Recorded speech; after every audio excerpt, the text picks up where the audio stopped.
Okay, so here is this picture. I thought it looked a lot like my brother. So I warmed up here, took the beard off to see how that would look, and then went in with the skin tones and the color I want. He always wears this outfit with the blue top and then the gray bottom. And then I went and grabbed the color palette from that. I added it to I do a lot of Calvin and Hobbes caricatures. So I just threw them over here. And then added the skin and highlights the skin, and now I just added the blue, so I'm going to go through and erase on the outside. This pen that I'm using, it's a chalk pen that I found for free online. There's a lot of resources online where on Procreate you can pay. I think the most expensive one that I ever paid for was this spit shade set. It's been the best purchase I've made as far as what I do style wise. I've found that I like that a lot more with tattoos. And then almost everything else, I bought like a couple, but for the most part, all of these I found for free online to download. People are very kind and generous, which is awesome. This watercolor one I use a lot for the Calvin and Hobbes. And then I started to make my own brush set that I use quite frequently. I found out how to make a signature so it could look consistent throughout the whole time, which is cool. And then there's another watercolor one that I use. Okay, so in going back on this layer, make sure that I have it. Oh, I meant eraser, because I'm gonna go through and just take out all of these little parts. I found for me it's easier just to color outside of the lines and then come back and erase. That way I can get the whole area, surface area, covered. I can get the whole surface area covered, and then I get the precision satisfaction of coming back through and erasing all of the marks. Sometimes it can be tedious, but that's erasing. I've made it a practice mainly because it slows me down, and when I'm slowing down to erase, I can find other areas that I might want to come back to and fix up, or little areas like that skin right there. I'll come in over here, highlight, make sure I'm erasing, and then just come back through and make sure that I touch that up, and then I'll come back to the shirt, eraser. Yeah. So a lot of artists too will say that it's a lot of the professional ones say don't spend too much time in the details up close. I can definitely say that since I started listening to that advice, my drawings have not only gone faster, but they've improved dramatically because I'm not so close up here working on every pixel. Because they said even when you blow it up to be like the size of a, if you want it on a city bus, it still is the whole point of it is you're trying to create the illusion of detail, or nobody's going to be up that close checking your pixel work. So that helped me to not get so lost in the perfection pieces of it. And then again, I used to not finish drawings because it would take too much time and I get lost in the details. So that's coming along nicely. So he always wore this. He has so Gavin has a uniform that he uses with his ADHD. It's just the shirt that he picks and the pants that he chooses. They're gray shorts and a blue shirt. It's actually this blue 90s shirt that we got at Walmart for my dad. I don't know, it's an old shirt. It's like 5-6 years old. But it's been like the only shirt as he's grown from 14 to 17. The kid grew like 2.5 feet or like 2 feet in 3 years, and this shirt has fit him differently every year, but it still fits. Like, it's weird how he's made that work. He's definitely too tall for it now. It's not a crop top, but it might as well be sometimes. So I was using, I didn't find this Recents one, this Recents on the up here until entirely too late. It was like, I've been drawing on here for 2 years, having to go back and find the correct,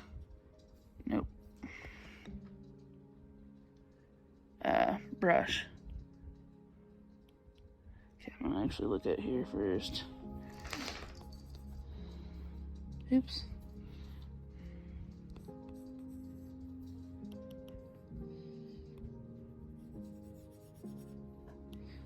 So, also, when you go bigger too, you can get that more consistent pattern all the way through versus when you're up close. Sometimes you fill in and you don't get like that chalky or the paint or whatever pattern from the brush that you want.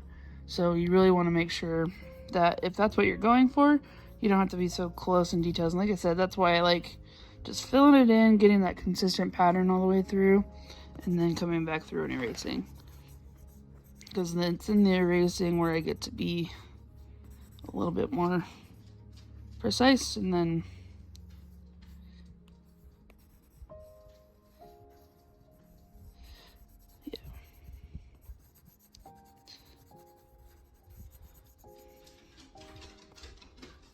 so then in order to check my erasing work, what I actually do is I'll go down here and take out the background, and it's in the background where you can tell if you got everything. So if you want to start there, that's cool. I probably should, but a lot of times it's just easier to not. So, oops. So then that way, because when it's on the white, then you don't see it. So watch when I put the background back on. And I think I get all of it. It looks like I did, but then if you take the background away, I miss some spots. So, but maybe for the sake of this, not what I wanted.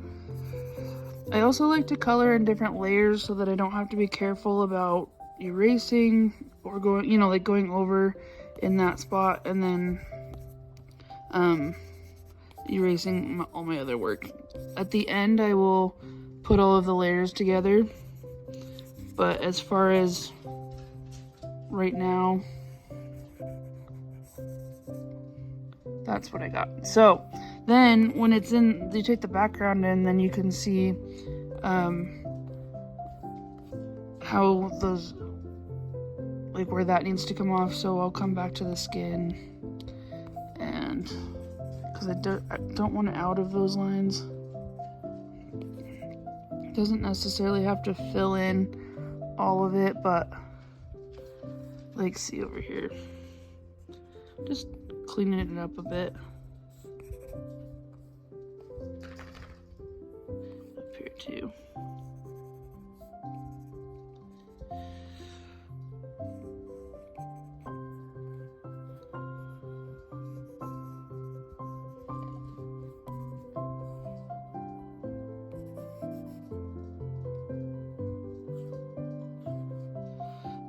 So, I'm gonna put the background back.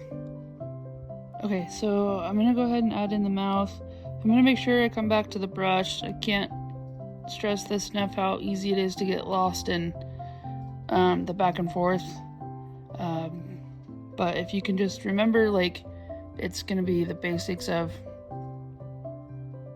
brush, make sure that you're on the right one, also the right layer. There's nothing worse than drawing on the layer that you're copying and then having to like undo the last 20 minutes of work that you're tracing. So I usually will like end the project there and come back at a later date when I'm not frustrated. But so I have a new layer, and I like to do these facial expressions on different layers just in case, because oftentimes I change my mind a lot when I'm doing faces. Like I might want to like move the mouth, or I might like, you know, just highlight parts of the face and move it to make it look different from the reference that I'm pulling from, and then or change the expression to make it look more like that person that I'm trying to you know, that I'm thinking about. So for this one,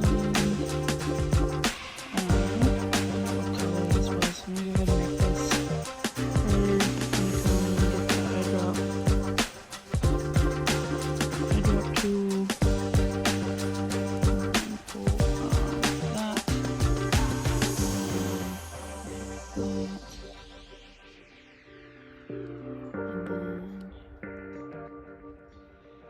I was using the syrup brush to trace, so this starts way up here. I don't know if that's something that I'll want to have. I'm not quite sure why that goes up so high and then comes down right here, but I'm just gonna go with it because I'm sure that's one of those detail things that you notice when you're up, but like it shows up differently when it's all together. So when I am gonna come put the teeth in, I often forget to do that.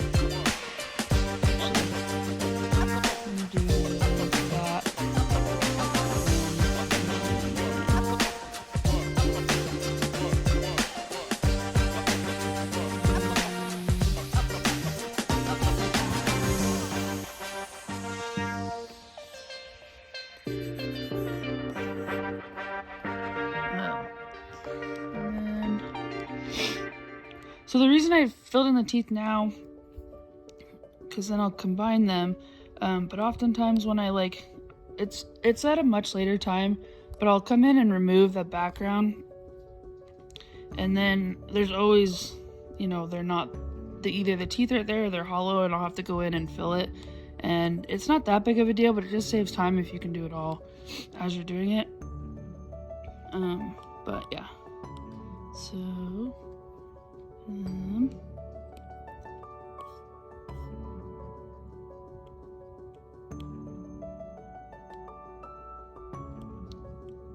I already did the mouth earlier, and then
so, like I said, I like to even this mouth is gonna get different, a bunch of different layers to it, and then I'll combine it. Because honestly, like I said, sometimes I want to change the colors, and it makes it easier to just move layer at a time for me. Obviously that's a preference thing, but I just have found that I am allowed to make mistakes, and then I can always come back through and clean them up after, like that, you know, just I don't have to stress about getting it right. I can always come back and clean up, and I can't do that with like colored pencil or paint or markers or anything like that, which is why I like digital art, because with this medium, it just makes it a lot easier to make those mistakes and then go back and clean up. And I've always wanted to do that with like markers and paint, and I know that there's like just happy accidents, whatever, but I've just found that for me, that's why I like digital art, is because I can go through and do the part that my brain needs to do quickly, and then I can come back if I didn't like it or I need to fix something, and do it that way. So yeah, so there's that. Here's the shirt. That's actually starting to look really good. And like I said, the mouth I added in.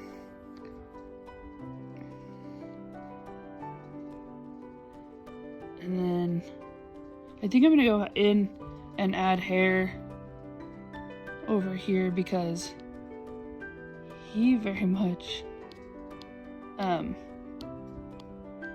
needs a haircut, and so his hair is actually like way out big over here, but his hair is starting to curl behind his ears now to where it looks really cute.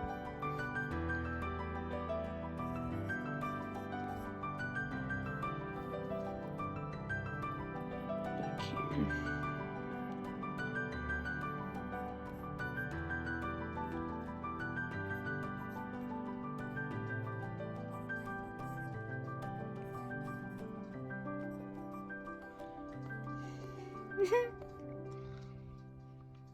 Cute. So this line is a little too shaky for me. I'm gonna come back.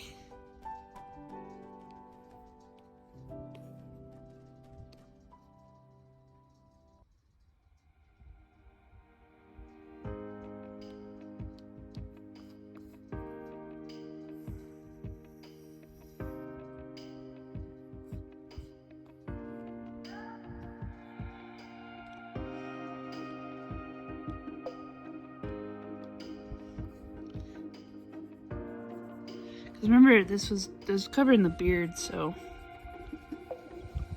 also he's got a little bit more round of a face. He's really grown. Like I said, that kid's 2 feet tall, but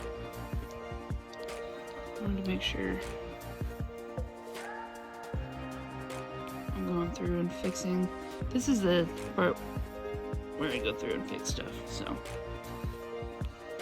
he's got a round nose, more like my mom did, and then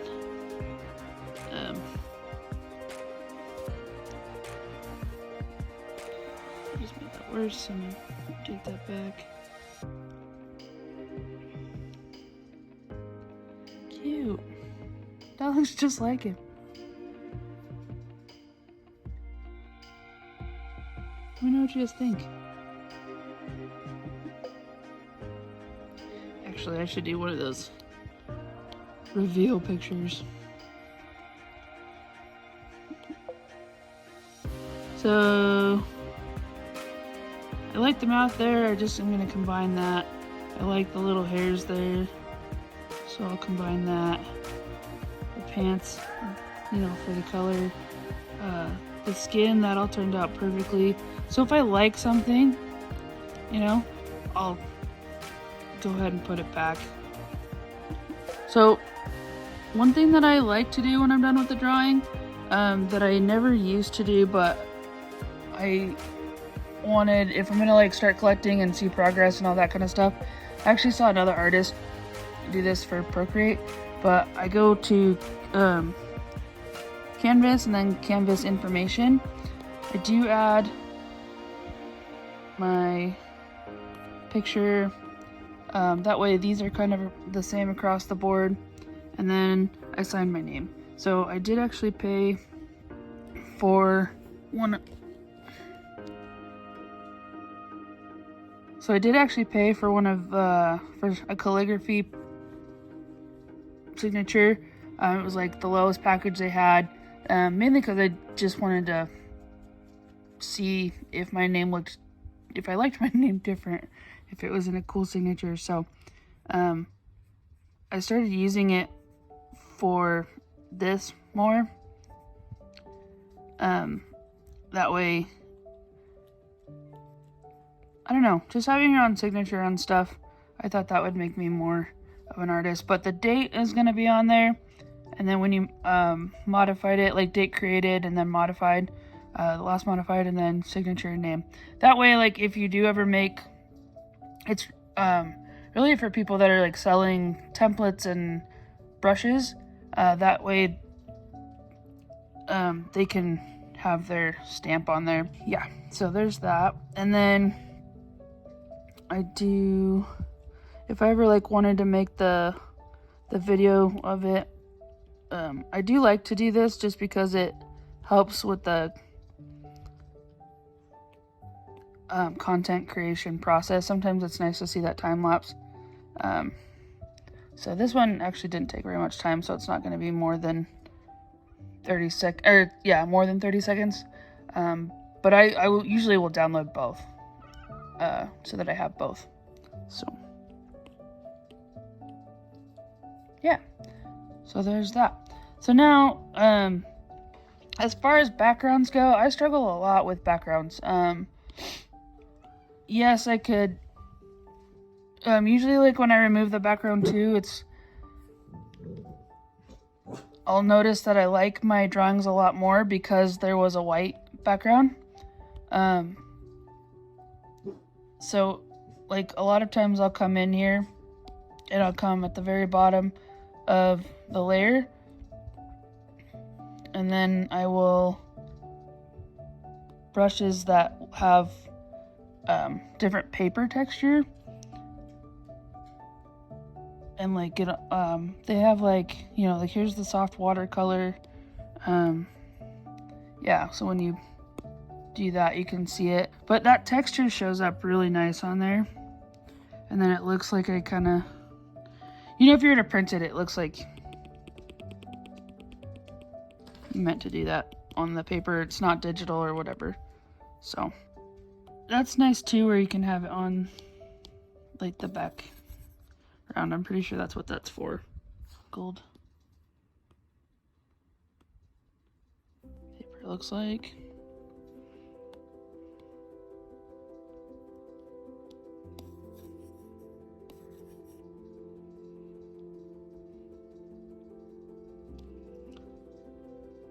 Like I said, a lot of these you're just going through and see if you like it or not. Oops.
Okay, so that texture's there.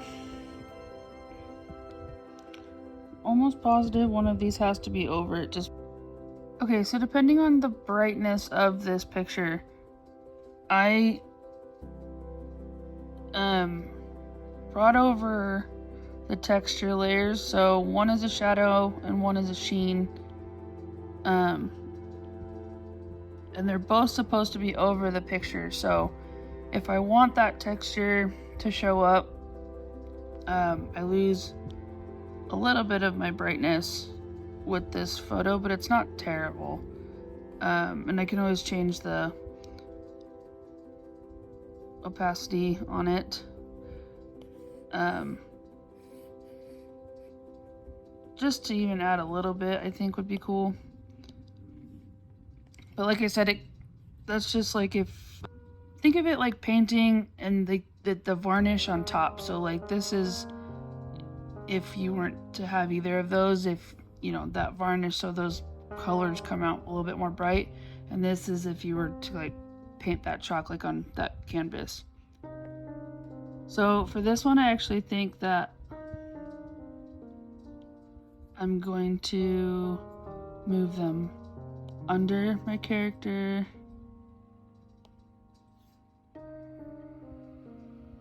and then turn it up a little bit, because I still want that paper texture under there for the background. I just don't necessarily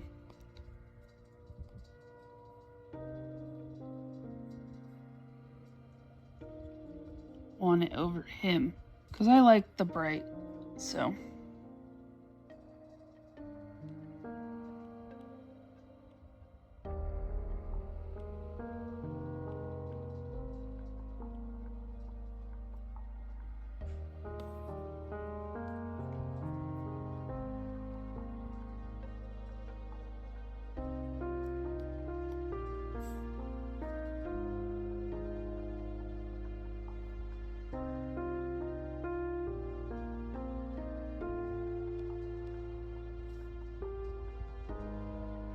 sweet. I'm gonna go ahead and add my stamp.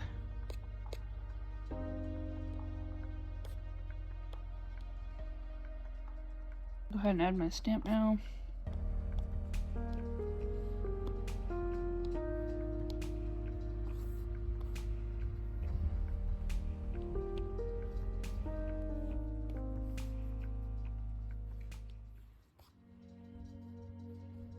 Sweet.